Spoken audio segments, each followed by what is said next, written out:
Okay, let's see if I can give you the gist to get you going with Heroes of History, the collectible card game. There are only 2 of those starter packs, so I don't exactly know how collectible it is. This is basically a 2-player game, can be up to 4 players. I've only ever played with 2 players. Each player gets a mat and a 50-card deck. If you want to try to customize your decks, you can, but you must have at least 40 cards in your deck. And each player starts with what they call state points. You get 50 state points, basically health points. And the first player to get the other player to 0 wins.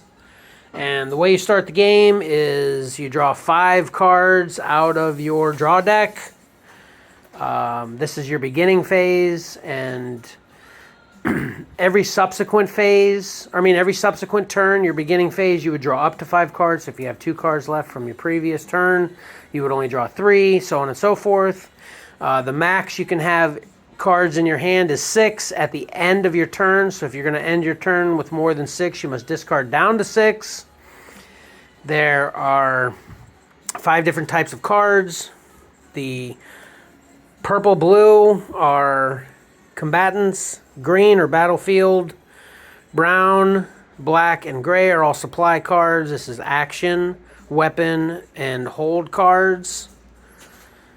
After your beginning phase, you get what's called an action phase. You get 2 of those.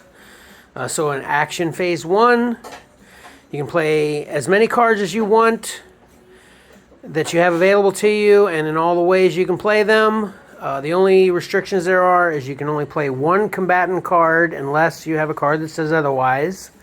And you can only have 1 battlefield out at a time. If you have a battlefield out and you want to change it, you have to pay 2 state points to discard that battlefield and then put a new one out.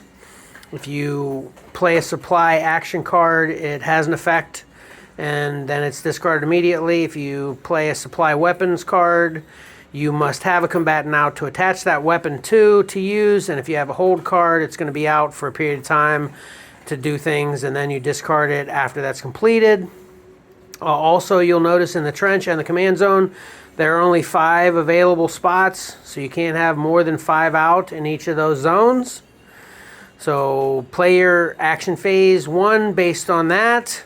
Then you move into the battle phase, and during the battle phase, you use your combatants to either attack your enemy's combatants or your enemy's state points directly.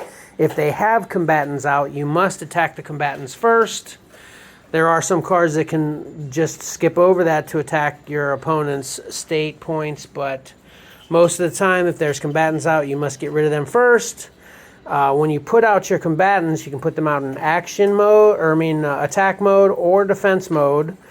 To attack with a combatant, they must be in attack mode, and you have to pay 1 state point to attack with them. And if they're attacking a combatant that's also in attack mode, you compare their attack points to their attack points, and whoever's higher wins. If you're attacking a combatant that is in defense mode, you use your attack points versus their defense points, and whoever's higher wins. But if they're in attack mode and you have hypothetically 10 and 8, you not only kill this defending that's in attack mode combatant, but those 2 also go to the state points of your opponent.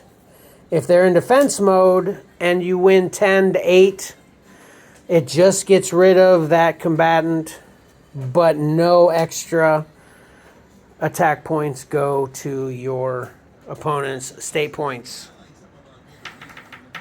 I think that covers it. Aside from the cool small print